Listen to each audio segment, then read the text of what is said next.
казашке посвящается и называется «Казашки». Говорят, нам не место в московской чете-суете. Ты в подлунной орде родилась, я у мира на крыше. Дочь великой степи, что мы здесь потеряли и ищем в этих джунглях бетонных, неласковых, в жирной черте кочевой неоседлости? Где наши седла с тобой, позабыты в Кыпчакской степи?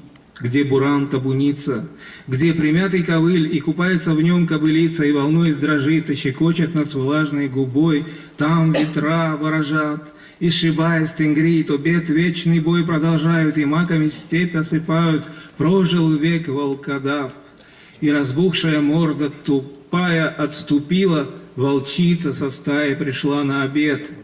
Не спасти нам табун, нам самим бы уйти от клыков. В новый век 21 врывается та же погоня. Запах жертвы почуяв, до бани кровавой, до бойни, век продажи кинжальных щенков и зыбучих песков.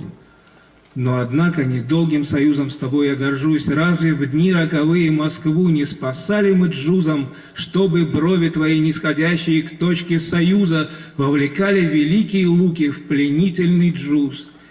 Помнишь утро охоты, пустили по следу борзых, и летели два вихря в игре к СКУ над снегами. Я тебя на подъеме на Скифском настиг Арскургане, и едва не лишился меня мой сагдийский язык. Ты в февральской Москве подрумянила щеки слегка. Мир опять изменен, перелистан и перелицован.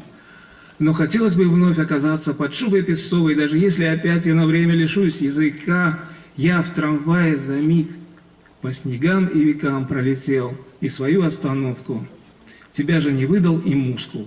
Мы могли бы с тобой рифмоваться на трепетном русском и болтать и шутить о московской чете суете. Спасибо.